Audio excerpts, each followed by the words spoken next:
Nous sommes le 11 décembre 2010 sur une route côtière de Long Island. Ce soir-là, des policiers longent cette route dans le noir à la recherche d'une femme de 24 ans, disparue depuis 6 mois, Shannon Gilbert. Le 1er mai 2010, elle quitte une maison à Oak Beach et contacte les secours. « Il y a quelqu'un derrière moi !» Elle répète cette phrase chaque fois qu'on lui pose des questions, jusqu'à ce qu'elle dise « Pourquoi ? Vous allez me tuer ? S'il vous plaît, sortez-moi de là, Mike !»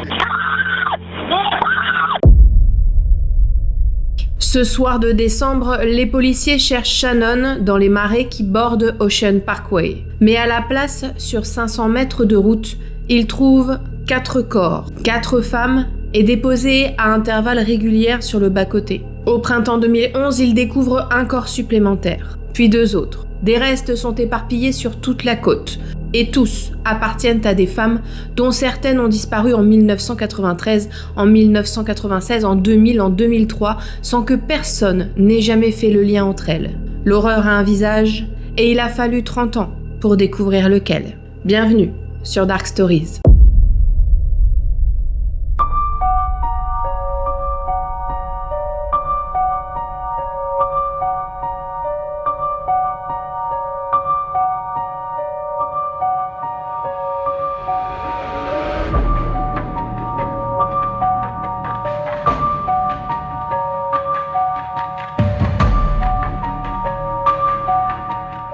Notre tête-à-tête du jour se déroule, et ce n'est pas une surprise, aux États-Unis. Nous sommes à Ocean Parkway, une route côtière qui longe l'Atlantique entre les dunes et les marais.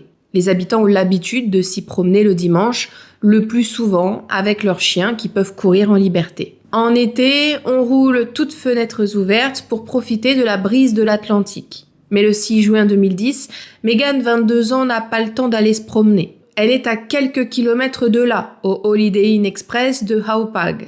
Elle se prépare pour un rendez-vous, mais avant ça, elle appelle sa mère. C'est elle qui garde Liliana, sa fille de 3 ans, donc elle veut la prévenir qu'elle ne rentrera que le lendemain. Elle ne sait pas encore que l'homme qu'elle s'apprête à rencontrer a déjà tué, plusieurs fois. Megan Waterman quitte le Holiday Inn Express de Hauppauge vers 1h30 du matin dans la nuit du 6 au 7 juin 2010. C'est la dernière fois que quelqu'un la voit vivante. 6 mois plus tard, des policiers longent Ocean Parkway dans le noir. Leur mission ce soir-là, retrouver une femme disparue depuis mai, Shannon. Elle est née le 24 octobre 1986 à Lancaster, en Pennsylvanie. Elle est l'aînée de 4 sœurs et a grandi dans l'État de New York, à Ellenville, au sein d'un foyer qui n'a pas les moyens de subvenir aux besoins des enfants. Elle et ses sœurs sont rapidement séparées et ballottées d'un foyer d'accueil à l'autre, d'une maison à une autre, sans jamais vraiment s'installer quelque part. En grandissant, Shannon rêve d'une vie meilleure. Et elle sait déjà ce qu'elle veut faire, travailler dans le spectacle. Chanteuse, actrice, elle n'est pas encore décidée. Alors, elle s'inscrit à des cours à distance pour continuer à se former tout en gagnant sa vie. Elle cherche des auditions, elle essaie, mais en attendant que ça fonctionne, il faut bien qu'elle mange. Parfois, elle travaille dans des hôtels, parfois dans des résidences pour personnes âgées. Elle ne cherche pas à faire carrière, c'est temporaire, le temps que ses auditions débouchent sur quelque chose. Sauf que ça tarde. Ses petits boulots ne paient que ses cours, elle n'arrive pas à vivre, elle survit. Alors, vers 21 ans, elle se tourne vers un métier bien mieux payé que ses jobs précédents, celui de tenir compagnie aux hommes. Petite précision ici, parce que je le lis souvent, si je ne nomme pas les mots tels qu'ils sont, ce n'est pas pour vous infantiliser, évidemment, c'est juste parce qu'ils sont bannis par la plateforme. Croyez-moi que je gagnerais à dire les choses telles qu'elles sont, plutôt que de faire des pirouettes pour en parler. Mais c'est comme ça, j'en ai déjà fait l'expérience, voilà. Donc Shannon s'inscrit au départ dans une agence qui propose la compagnie de femmes, puis elle publie ses propres annonces en ligne pour gagner 100% de ses revenus. C'est pas ce qu'elle avait prévu. Mais elle a des rêves à financer et elle est prête à tout. Le 1er mai 2010, et alors qu'elle n'a que 23 ans, elle se rend chez un client à Oak Beach. Il habite une maison en bois à 2 étages, typique du quartier. C'est un rendez-vous classique. Shannon avait été contactée via ses annonces en ligne. Elle s'y rend avec son chauffeur Michael, qui l'accompagne souvent pour sa sécurité. Il l'emmène et repart. À son arrivée, son client, un certain Joseph Brewer, l'attend déjà pour passer du temps avec elle. Pourtant, quelques heures plus tard, elle quitte la maison de son client précipitamment, persuadée que quelqu'un la suit. Il y a quelqu'un derrière moi. Elle contacte les secours à plusieurs reprises. Pendant son dernier appel aux alentours de 4h51 et qui va durer 23 minutes, elle court dans les marais qui bordent l'île et appelle à l'aide. Et puis plus rien. Une équipe se rend sur place pour aider Shannon environ 1 heure après leur dernier contact avec elle. Mais quand ils arrivent, elle a déjà disparu. Dans la matinée, sa mère, Mary Gilbert, se lance à sa recherche. Malgré les années difficiles, où la famille a été séparée et où Shannon a été placée en famille d'accueil, Mary n'a jamais voulu abandonner sa fille. Sans nouvelles d'elle, elle pousse la porte du commissariat pour signaler sa disparition.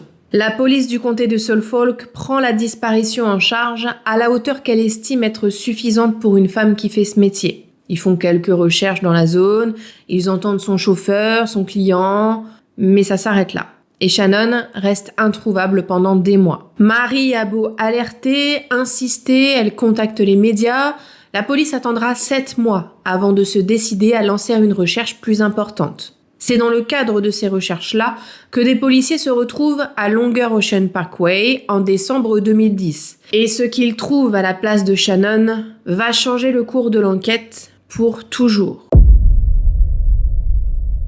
Le 11 décembre 2010, un agent et son chien s'arrêtent dans les broussailles au bord de la route. Il y a un corps, puis un autre, et encore un autre. 4 cadavres sont trouvés en 72 heures sur le même tronçon de route côtière. Et l'un d'eux est celui de Megan Waterman, disparue en juin 2010. Elle a été retrouvée comme les autres, enveloppée dans de la toile de jute et attachée avec du ruban adhésif. Les médecins légistes confirment qu'elle a été étranglée. 4 femmes que la presse surnommera les Gaelgo Four, parce qu'elles sont 4 et qu'elles ont été retrouvées près de Gaelgo Beach. À ce stade, une chose est certaine.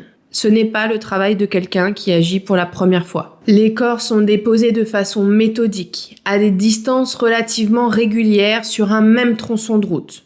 Il y a une logique dans le choix de l'endroit, une répétition dans la façon de faire. Les enquêteurs ne sont donc plus face à une disparition isolée, ils sont face à des meurtres en série. Les recherches continuent au printemps 2011. En mars, des restes sont identifiés à Manorville, une ville à l'intérieur des terres à une 30aine de kilomètres d'Ocean Parkway. Il s'agit de Valerie Make, 24 ans, disparue en 2000. En avril, de nouveaux restes sont découverts le long de la route côtière. Cette fois, ce sont ceux de Jessica Taylor, 20 ans, disparue depuis juillet 2003. À chaque nouvelle découverte, les enquêteurs réalisent que les disparitions remontent plus loin qu'ils ne le pensaient. Quand les premiers corps sont découverts, le comté de Suffolk s'appuie principalement sur 2 hommes. Le chef de la police, James Burke, et le procureur du comté, Thomas Spotey. 2 hommes puissants, bien installés, qui se connaissent depuis des années et qui se couvrent mutuellement depuis tout aussi longtemps. Mais James traîne une réputation, celle d'un homme autoritaire, violent et intouchable. Beaucoup de personnes le craignent parce qu'il n'hésite pas à avoir recours à une forme de justice personnelle. Il sera d'ailleurs condamné en 2016 par la justice fédérale pour avoir frappé des suspects en garde à vue. Thomas, lui, sera condamné en 2019 pour avoir aidé James à couvrir ses agissements, mais aussi pour entrave à la justice et pour complot. 2 hommes donc qui ont prêté serment de servir et protéger ont été condamnés pour avoir fait exactement l'inverse. Et sous leur mandat, l'enquête sur les meurtres de Gaelgo Beach ne mène nulle part. Selon eux, toutes ces femmes l'ont cherché, elles ont eu ce qu'elles méritaient. Ça ne vaut pas la peine qu'on mobilise des équipes entières pendant des mois. Donc il n'y a pas de grande battue, pas d'analyse ADN, pas d'enquêteurs affectés à l'affaire à plein temps. En gros, certaines vies valent moins d'efforts que d'autres. Et pourtant, pendant ce temps, des pistes s'accumulent sans être suivies. Une en particulier. Le 2 septembre 2010, une femme de 27 ans quitte ses amis pour monter dans un véhicule. Elle s'appelle Amber Line Costello et elle est maman de 2 enfants. Ses amis regardent le véhicule partir et ils s'en souviennent précisément parce que c'est un modèle reconnaissable. C'est une Chevrolet Avalanche première génération de couleur verte. Quand leur ami ne donne plus de signe de vie, il signale sa disparition à la police. Un rapport est rédigé et ce rapport décrit le véhicule, mentionne la couleur, le modèle, le contexte de la disparition. Et ce rapport est rangé dans un classeur. Il y restera 12 ans. Le corps d'Amber est retrouvé en décembre 2010 sur Ocean Parkway avec ceux de Megan Waterman et 2 autres femmes. Et c'est pas le seul dossier qui dort dans un tiroir. Des dizaines de femmes ont disparu et leurs dossiers ont été laissés de côté pendant des années. Pourtant, justement, toutes ont été approchées de la même façon. Toutes ont été contactées en ligne parce qu'elles avaient créé des annonces sur des forums spécialisés pour hommes cherchant la compagnie d'une femme. Dans bien des cas, leur disparition n'a pas été signalée tout de suite. Et quand c'était fait, la police n'a pas considéré ces affaires comme prioritaires. Ces femmes ont trop souvent été considérées comme secondaires par le système. Quand les enquêteurs font le lien, le tableau est glaçant. Le même mode opératoire, les mêmes zones géographiques, des disparitions qui s'échelonnent sur 20 ans. 20 ans pendant lesquels le coupable a continué de tuer librement parce que personne ne le cherchait vraiment. En 1993, une femme de 28 ans est retrouvée morte dans un bois de Northey, dans les Hamptons, à 60 km de Gilgo Beach. Elle s'appelle Sandra Costilla et elle vient de Trinité et Tobago, un état insulaire des Caraïbes. Elle vit à New York et elle a un fils de 5 ans. Elle a été étranglée et retrouvée par des chasseurs. On l'identifie grâce à ses empreintes digitales enregistrées parce qu'elle avait été arrêtée l'année précédente pour être montée dans le métro sans ticket. Son dossier reste ouvert pendant 31 ans sans qu'on ne le relie à quoi que ce soit d'autre. 31 ans. Des rapports se sont empilés pendant des années. Des dossiers ont vieilli sur les bureaux sans que personne ne daigne rendre justice aux victimes et à leurs familles. Jusqu'en 2022. 12 ans après la découverte des corps de Long Island, Ray Tierney est élu nouveau procureur du comté de Suffolk. Et tout de suite, il réouvre le dossier Gilgo Beach dans son intégralité. Ils ont mandaté des enquêteurs qui reprennent tout depuis le début. Chacun relie les rapports, les dépositions, les signalements et en 6 semaines, ils retrouvent le rapport du Chevrolet Avalanche verte. Évidemment, ils cherchent tout de suite à qui appartient ce véhicule. Et tout de suite, un nom apparaît. Le véhicule appartient à Rex Andrew Yeoman. Il habite à Massapequa Park et il a 59 ans. Il est né en 1963. Son père, Theodore, est vétéran de la Seconde Guerre mondiale et ancien sous-lieutenant de l'armée de l'air américaine. C'est un homme autoritaire qui gère sa famille d'une main de fer. Il est décédé en 1975 alors que Rex n'avait que 12 ans. Dolores, sa mère, est infirmière. Elle fait de longues gardes pour subvenir aux besoins de Rex et de sa petite sœur. Rex a toujours été le fils parfait aux yeux de sa mère. Il est diplômé du lycée de Barner de Massapequa Park, où l'acteur William Baldwin a d'ailleurs été élève lui aussi. Rex a ensuite étudié l'architecture au New York Institute of Technology et dès 1987, il travaille pour un grand cabinet d'architectes à Manhattan. Il se marie une première fois le 29 septembre 1990, mais divorce 4 ans plus tard. Il décide alors de repartir à zéro et de racheter la maison de son enfance à Massapequa Park pour un montant de $170 000. 2 ans plus tard, il se marie avec Asa. Elle a déjà un garçon né d'une précédente union.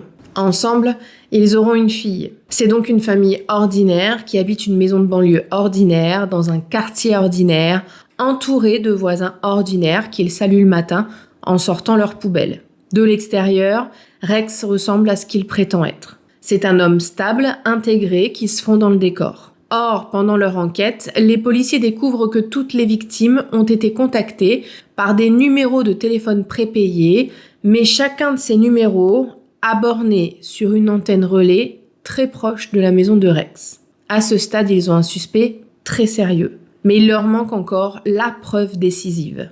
Alors ils décident de jouer une carte risquée. En juillet 2022, discrètement, ils récupèrent 11 bouteilles dans les poubelles de la famille. Et dessus, ils espèrent y trouver l'ADN de Rex. Quand les résultats tombent, c'est un mélange d'espoir et de frustration. L'ADN mitochondrial correspond. Il correspond même parfaitement. Mais il ne vient pas de Rex. Il vient d'Asa, sa femme, et de leur fille. Les cheveux retrouvés sur les victimes portent la signature génétique de la lignée maternelle de cette famille. Les enquêteurs savent donc que Rex vit dans cette maison. Il a très probablement laissé des traces sur les corps, des cheveux de sa femme ou de sa fille se sont déposés sur lui avant qu'il ne rencontre ses victimes. Mais légalement, ça ne vaut rien. C'est pas son ADN à lui. Ça ne tiendra jamais devant un tribunal. Ils sont si proches qu'ils peuvent presque le toucher et pourtant ils n'ont toujours rien qui leur permette d'arrêter cet homme. Alors ils décident de passer à la vitesse supérieure. Ils placent Rex sous surveillance. Pendant plusieurs semaines, des équipes le suivent discrètement, 24 heures sur 24. Ils l'observent prendre le métro le matin, aller à son bureau, déjeuner le midi et rentrer chez lui. Rien, en apparence, ne le distingue de n'importe quel autre habitant de Long Island qui fait la navette chaque jour vers la ville.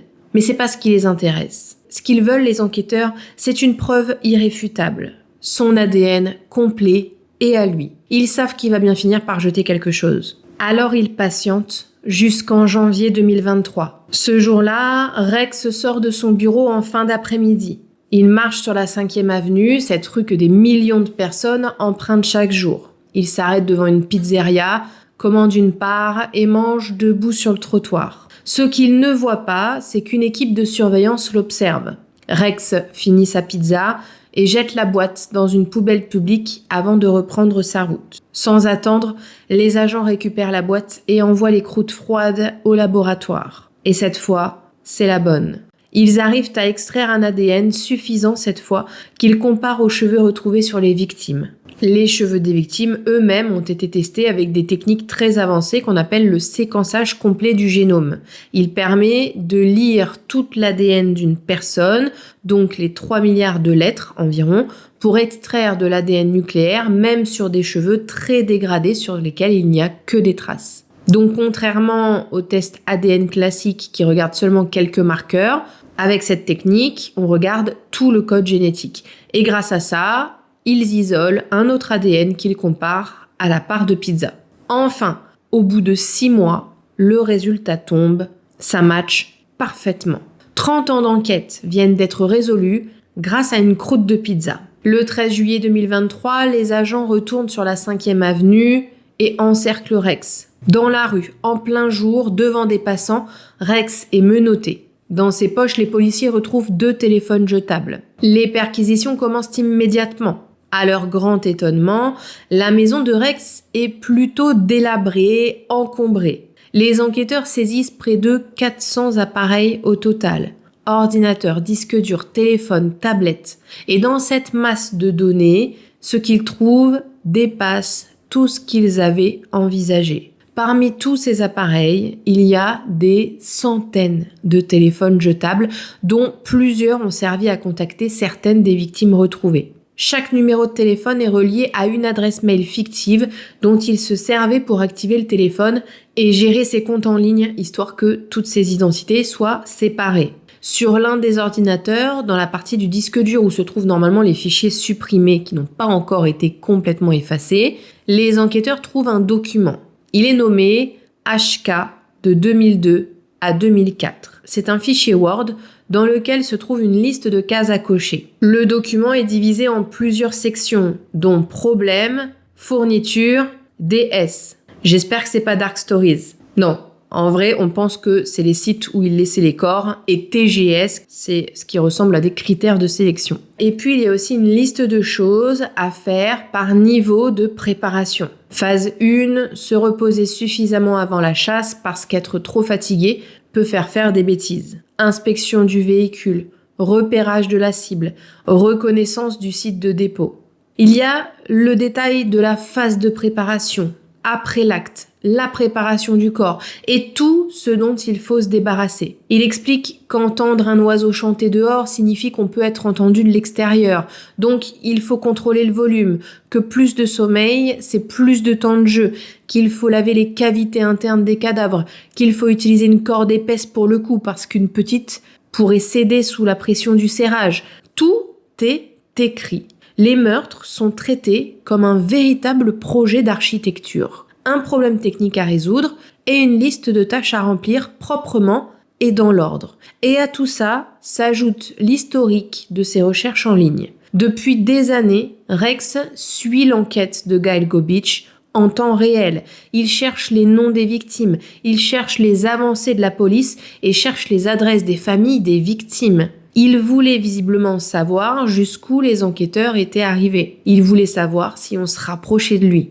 Les emails fictifs, les historiques de navigation, les données des téléphones jetables, tout se recoupe, tout relie Rex aux disparitions, aux victimes, aux lieux et aux dates. Et les enquêteurs découvrent que Rex ne tuait pas par impulsion, il planifiait méthodiquement. En plus de tout avoir écrit dans un document, il a une pièce dédiée à toutes ces horreurs. En réalité, depuis la fin des années 1990, cet homme, bien sous tout rapport, vit une double vie. Il achète des téléphones jetables qu'il paye en liquide et chacun d'entre eux est utilisé quelques jours, quelques semaines maximum avant d'être jeté et remplacé. Et grâce à tout ça, il contacte des femmes via des annonces en ligne pour leur donner rendez-vous. Pour être tranquille, il planifie lui-même les vacances de sa famille pour se retrouver seul à la maison. Il choisit les dates, il réserve les hôtels et il en profite ensuite pour commettre ses crimes. C'est pendant ces périodes d'absence qu'il contacte ses victimes pour les amener dans cette maison ordinaire de banlieue au milieu d'un quartier tranquille. Il utilise toujours un téléphone jetable différent pour chaque contact ou presque, afin de ne pas pouvoir être relié à plusieurs victimes avec le même numéro. Et à chaque fois, il prend soin de tout noter, les dates, les lieux, les numéros de téléphone et les détails sur chaque femme contactée. À chaque fois, il leur donne rendez-vous chez lui et les emmène dans son sous-sol. Là, il s'est installé une véritable salle de torture dont il a accès par son jardin. Chaque fois qu'une de ses victimes arrive chez lui, il l'emmène dans cet endroit qu'il prend soin de protéger avec un film plastique afin de tester toutes sortes de tortures.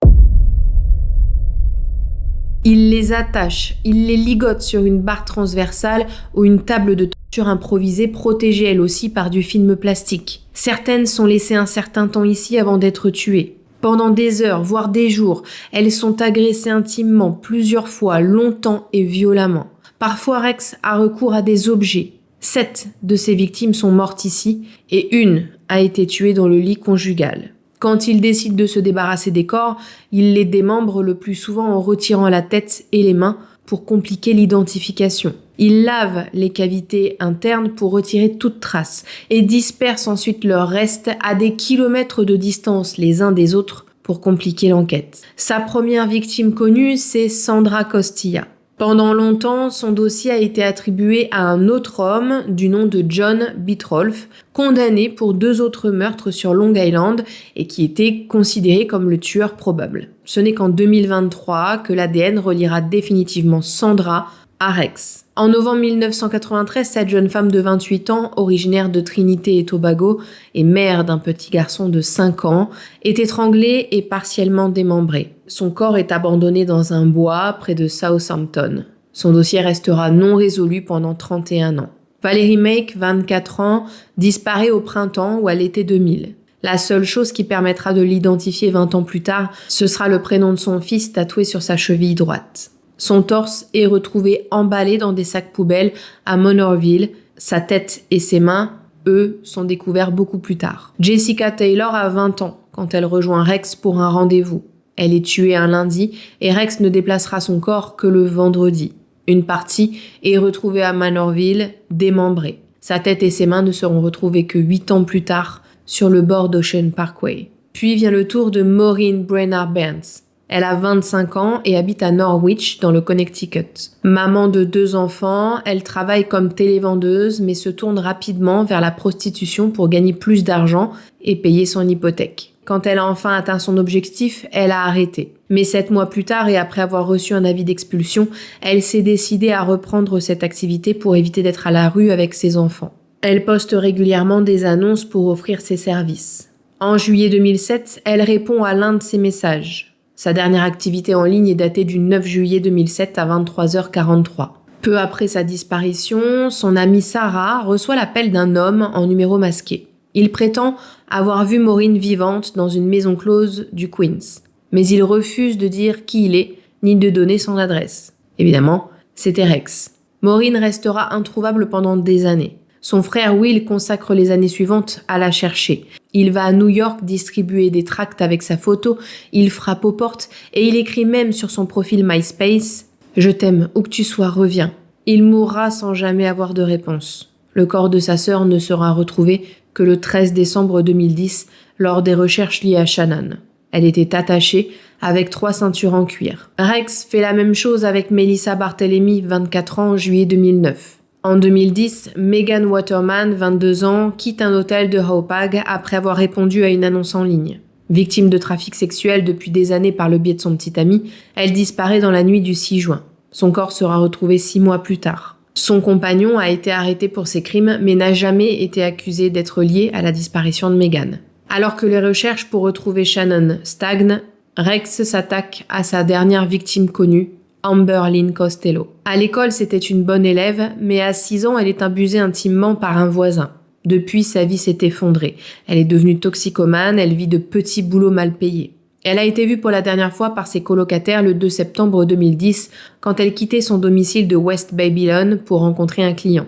Ce dernier l'avait appelée à 3 ou 4 reprises et il lui avait proposé 2 500 $ pour ses services. Le dernier appel a eu lieu à 22h30. Son client lui a précisé qu'il était garé un peu plus loin dans la rue. Elle est partie sans son téléphone, vêtue d'un sweat à capuche rose et d'un jean. Sa famille, persuadée qu'elle se trouvait dans un centre de désintoxication, n'a pas immédiatement signalé sa disparition.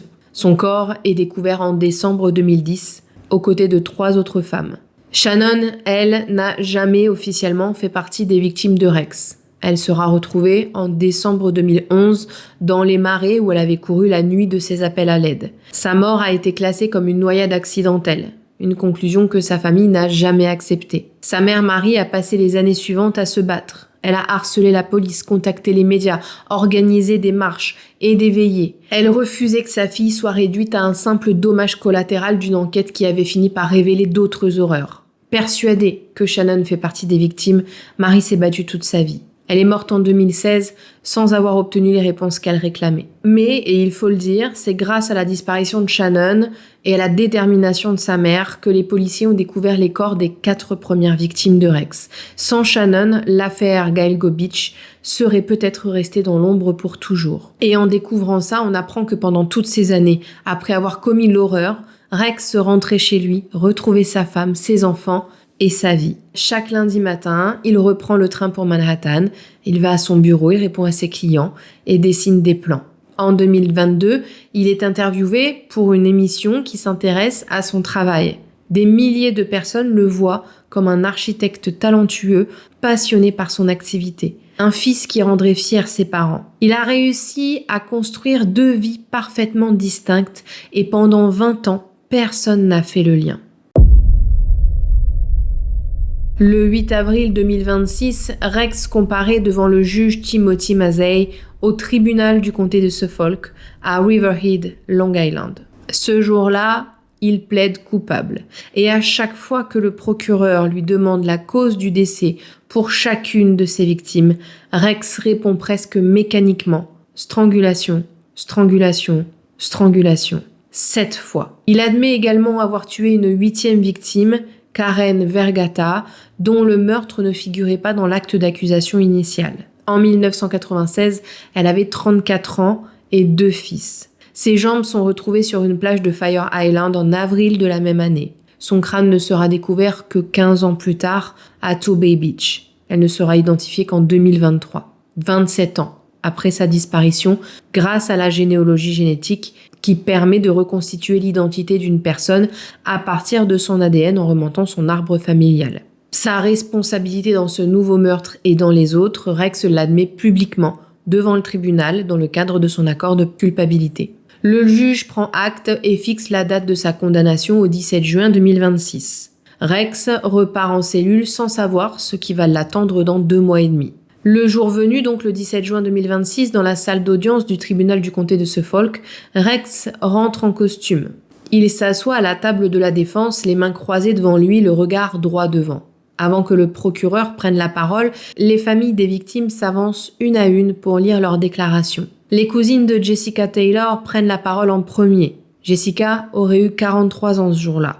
Elles tiennent dans leurs mains la liste des cases à cocher et la lisent à haute voix devant Rex, devant le tribunal, devant les caméras, case par case. Tu as écrit 2 fois de supprimer l'ADN et tu n'as pas réussi. Parce que Jessica a été identifiée grâce au tatouage que tu n'as pas réussi à retirer correctement. le prénom de son fils, gravé sur sa cheville. Elle le provoque volontairement et face à elle, Rex regarde la table. Il garde ses mains croisées, sans rien dire. Amanda Funderburg s'avance ensuite. Elle a préparé sa déclaration depuis des années. Elle a 29 ans et c'est la sœur de Melissa Barthelemy. Et elle raconte une histoire absolument horrible. Un soir, une semaine après la disparition de sa sœur, son téléphone a sonné. C'était le numéro de Melissa. Mais en décrochant, elle n'a pas entendu sa sœur. Elle a entendu un homme qui s'est vanté de l'avoir étranglée. Dans les semaines qui suivent, l'homme l'a rappelé plusieurs fois, toujours pour donner plus de détails sur ce qu'il a fait à sa sœur. Comment il l'a agressée intimement, comment il l'a étranglée, comment il l'a démembrée. Sauf qu'Amanda, à l'époque, elle a 15 ans. Traumatisée par ces appels, elle n'arrive à en parler à personne. Mais elle n'arrive plus à sortir de chez elle non plus. Elle ne va plus à l'école. Quand elle doit monter dans une voiture, elle vérifie la banquette arrière. Et des crises d'angoisse l'envahissent quand quelqu'un la regarde trop longtemps dans la rue. Elle n'en parlera pour la première fois que le 17 juin 2026. Ce jour-là, elle s'installe au micro et regarde dans les yeux cet homme qui l'a terrorisée pendant des années. « Tu peux me regarder pendant que je te parle. Ça fait environ 17 ans que nous n'avons pas parlé. Ne l'oublie pas. » Il ne la regardera pas une seule fois. Mais Amanda parle quand même. Elle raconte à quel point la dépression qui a suivi ces appels a été handicapante. « J'ai été forcée de vivre avec une anxiété paralysante, une dépression, un PTSD, un syndrome post-traumatique et un système nerveux détruit. J'étais remplie de rage et de tristesse chaque jour. Je fixais constamment mon téléphone en attendant le prochain appel de ta part à cause des nombreuses fois où tu as appelé depuis le téléphone de ma sœur pour me dire qu'elle était une pute et que tu l'avais sodomisée et que j'aurais dû voir son visage quand tu l'as fait. Ou quand tu me disais que tu laissais son corps pourrir et que peut-être qu'un jour tu viendrais me le montrer. » Elle raconte comment Rex lui a volé son adolescence en même temps qu'il a volé la vie de sa sœur. Et elle termine en disant qu'elle espère que la pensée d'une pizza lui rappellera toujours comment il a été pris. Et même si vous avez quelques fans, n'oubliez pas que beaucoup vous détestent. Je sais que tout le monde a parlé du paradis, mais faites-moi une faveur. Réservez-moi une place en enfer. On se verra là-bas. Puis le procureur Ray prend la parole. Il parle du document, il cite des passages pour montrer ce que ces lignes révèlent sur l'état d'esprit de cet homme. Il s'agit d'un accusé qui a méticuleusement planifié le meurtre de 8 jeunes femmes. Il était obsédé par chaque détail, à la fois pour préparer le prochain meurtre, pour revivre la satisfaction perverse de son geste et le plaisir malsain qu'il prenait en ôtant la vie. Il planifiait les meurtres comme on remplit une liste de courses. Les victimes ne représentaient rien pour lui. Seuls ses problèmes logistiques qui pouvaient l'affecter lui-même existaient. Le procureur liste ensuite d'autres découvertes faites sur l'ordinateur de Rex. Pendant des années, il a consulté des milliers de sites pornographiques mettant en scène des femmes torturées et leurs sages. Rex semblait fasciné par les crimes violents. Des livres ont été retrouvés chez lui, principalement sur les tueurs en série et le profilage criminel. Il a étudié comment perfectionner sa technique, comment les autres tueurs en série ont réussi et comment ils ont échoué. Il pensait être intelligent. Il ne l'était pas. Les remords exprimés sont insuffisants et bien trop faibles. C'est bien trop peu et bien trop tard. Il n'est pas sincèrement désolé, votre honneur. Il regrette juste d'avoir été pris. Missy, la sœur de Maureen, parle pour elle et pour Will, son frère mort sans savoir ce qui était arrivé à sa sœur. J'ai remarqué le léger sourire sur ton visage quand le juge a parlé de la coopération avec l'unité d'analyse comportementale du FBI. Tu semblais fier, presque honoré d'être associé à quelque chose que tu as toi-même étudié, lu et approfondi. Mais il n'y a pas d'honneur là-dedans. Tu n'as pas participé à quelque chose d'admirable. Tu vas juste devenir un sujet à examiner, réduit à une étude de cas. Rien de plus qu'un spécimen en cage disséqué pour que d'autres puissent comprendre la profondeur de ta cruauté. Pendant le procès, une femme témoigne elle aussi. Elle s'appelle Nikki Brass et elle a eu rendez-vous avec Rex.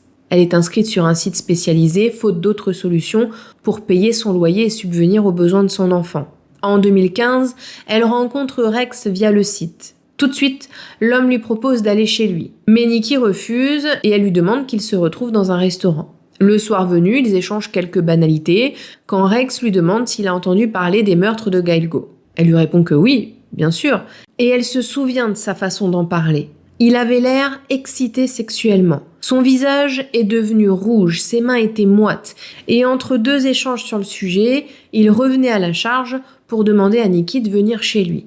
Mais Nikki finit par refuser, prétextant ne pas vouloir conduire la nuit. Rex lui propose alors de l'accompagner, et il insiste. Nikki raconte qu'elle a eu très peur, elle a décidé de partir et de le bloquer. Elle n'oubliera jamais qu'elle a failli tomber dans le piège d'un tueur en série. Avant de prononcer la sentence, le juge Massey demande à Rex s'il souhaite s'exprimer. « Monsieur Yorman, avez-vous quelque chose à dire avant que je prononce la sentence ?»« Oui, il n'y a pas de mots que je... » « Levez-vous !»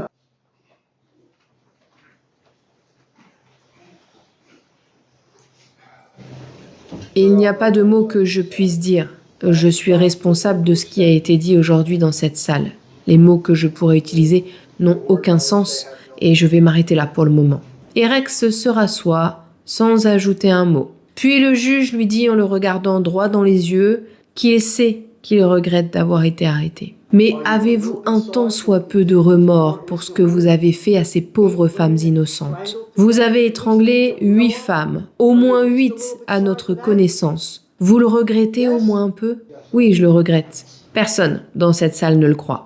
Vous êtes un homme très imposant, mais vous êtes un petit homme répugnant et méprisable, si tant est que vous soyez un homme, et vous êtes un lâche. Puis il prononce la sentence. Les familles sont dans les tribunes, des sœurs, des filles, des cousines, des mères, des gens qui attendent ce moment depuis des décennies, retiennent leur souffle. Rex est finalement condamné à la prison à vie, sans possibilité de libération conditionnelle. S'ajoute à ça 4 peines supplémentaires de 25 ans à vie et consécutives. Le tout représente dans les faits une impossibilité mathématique de sortir un jour. La salle explose de joie. Les gardes s'avancent, ils lui passent les menottes. Rex se lève, les mains attachées dans le dos et quitte la salle. En prison, il refuse de parler à la presse. La seule personne avec qui il accepte d'échanger, c'est un autre tueur en série, Keith Hunter Jesperson, condamné pour avoir tué 8 personnes, même s'il en revendique plus de 185. Rex ne sortira probablement jamais. Il laisse derrière lui des vies arrachées, celles des victimes, mais aussi celles de leurs familles. À Norwich, dans le Connecticut, la sœur de Maureen rejoue chaque moment qui aurait pu changer quelque chose depuis près de 20 ans. Chaque conversation qu'elle aurait pu avoir avec Maureen pour la dissuader de reprendre ce travail. Chaque signe qu'elle aurait peut-être raté dans les jours qui ont précédé sa disparition. Elle s'est demandé si elle aurait pu la protéger, si elle aurait dû insister davantage. Et cette question est devenue un poids qu'elle a porté partout, tous les jours, pendant des années. Elle a fait de la thérapie EMDR, elle a consulté des psychiatres et s'est levée chaque matin malgré le poids de la culpabilité qui, lui, n'a jamais disparu. Rex n'a pas seulement pris ma sœur, il a pris ma capacité à me sentir en sécurité dans le monde. Sa fille avait 7 ans quand sa mère a disparu. Elle ne se souvient pas vraiment d'elle. Tout ce qu'elle a, ce sont les histoires que les autres lui ont racontées, des photos qu'on lui a partagées et cette absence qui a tout traversé. Son enfance, son adolescence, ses 20 ans. Quand elle a eu 25 ans, ce n'était pas un anniversaire, c'était le moment où elle a réalisé qu'elle venait de dépasser l'âge auquel sa mère est morte. Liliana a l'âge exact qu'avait sa mère Megan quand elle a appelé depuis sa chambre du Holiday Inn. Elle ne s'en souvient pas, mais ce dont elle se rappelle, c'est qu'à l'âge de 9 ans, elle est tombée sur un article qui parlait de l'assassinat de sa mère. Toutes les familles des victimes, le jour de la condamnation de Rex, se sont unies autour d'un combat qui ne s'arrête malheureusement pas avec la condamnation. Asa a demandé le divorce rapidement après l'arrestation. Elle a déclaré publiquement qu'elle était choquée et qu'elle n'était au courant de rien. Elle a également changé son nom et a déménagé avec ses enfants. Quelques semaines après, elle signe un accord avec la société de production de 50 Cent, G-Unit Film and Television, et la plateforme Peacock. Un documentaire est produit sur l'affaire. Asa et ses 2 enfants y participent, et ils sont payés pour ça. Les montants exacts n'ont pas été rendus publics, mais les familles des victimes ont affirmé que ces sommes se comptent en millions. Et pour ces dernières qui ont beaucoup perdu dans cette histoire, c'est très difficile. Pour elles, la famille du tueur s'enrichit sur le dos des meurtres de leurs proches. Un projet de loi a alors été proposé pour bloquer ces contrats et rediriger éventuellement l'argent vers les familles des victimes ou à destination d'associations. Ces familles veulent que la notoriété d'un crime ne puisse plus jamais devenir une source de revenus pour ceux qui sont directement impliqués dans l'affaire. Il y a, je trouve, une chose très étrange avec les tueurs en série. On retient le nom du tueur. Ted Bundy, John Wayne Gacy, Jeffrey Dahmer. Ces noms, vous les connaissez. Et si je vous demande de me parler d'eux, vous pouvez probablement me donner des détails. Le profil, la méthode. Maintenant, citez-moi les prénoms de leurs victimes. Comme ça, sans regarder sur Internet. Peu d'entre nous sauront le faire. Dans le meilleur des cas, on sera capable de dire qu'il y avait une petite fille de 8 ans ou un père de famille. Mais la plupart du temps, ce sont des chiffres, des silhouettes, des noms qu'on a parfois du mal à prononcer correctement. On retient souvent les monstres, mais on oublie ceux qui les ont tués. Pourtant, les plus importantes dans cette histoire, comme dans toutes les autres, ce sont celles à qui la vie a été volée. Sandra Costilla, qui avait un fils de 5 ans et qui n'a été arrêtée que parce qu'elle n'avait pas l'argent pour se payer un ticket de métro. Karen Vergata, dont les enfants ont grandi pendant 27 ans sans savoir où était leur mère. Valérie Make, qui a été retrouvée grâce au nom de son enfant tatoué sur sa cheville. Jessica Taylor, qui aurait eu 43 ans le jour où son meurtrier a été condamné. Maureen Brainard Barnes, dont le frère a écrit sur son MySpace jusqu'à en mourir. Melissa Barthélémy, qui avait fabriqué une veilleuse à la main pour sa petite sœur. Megan Waterman, qui a dit « je rentre demain » à sa mère, avant de disparaître à jamais. Amber Costello, dont les amis se souviennent encore de la couleur du véhicule dans lequel elle est montée. Et toutes les autres. Toutes celles qu'on n'a pas encore identifiées. Toutes celles dont le nom dort encore sous un dossier non résolu ou n'existe dans aucun dossier du tout. Parce que parmi les restes retrouvés sur Ocean Parkway en 2011, il y a aussi une petite fille d'environ 2 ans, une femme surnommée Peaches, identifiée comme la mère de cette petite fille, et un homme asiatique d'une 20aine d'années, retrouvé en vêtements féminins. Ces 3 victimes n'ont pas été attribuées à Rex, mais les dossiers sont encore ouverts. Lui et sa femme possédaient une résidence de plusieurs appartements à Las Vegas, une ville connue pour les activités d'escorte, et beaucoup de disparitions n'ont jamais été résolues. Et si les premiers dossiers avaient été traités correctement, peut-être que Rex aurait été arrêté avant de faire plus de victimes. Quoi qu'il en soit, toutes se sont battues pour survivre, bien plus qu'on ne s'est battu pour les sauver. Toutes avaient des rêves, et un homme a choisi de les tuer pour son propre plaisir. Un homme a eu la liberté de le faire parce que personne n'a jugé utile de les protéger. Ce sont elles dont il faut se souvenir. L'homme est capable du meilleur comme du pire. Et le pire, c'est quand il décide que certains ne comptent pas. Merci à vous d'avoir regardé cette vidéo jusqu'au bout. Merci d'avoir été là, encore une fois. Et évidemment, on se retrouve très bientôt pour une nouvelle histoire glaçante sur Dark Stories.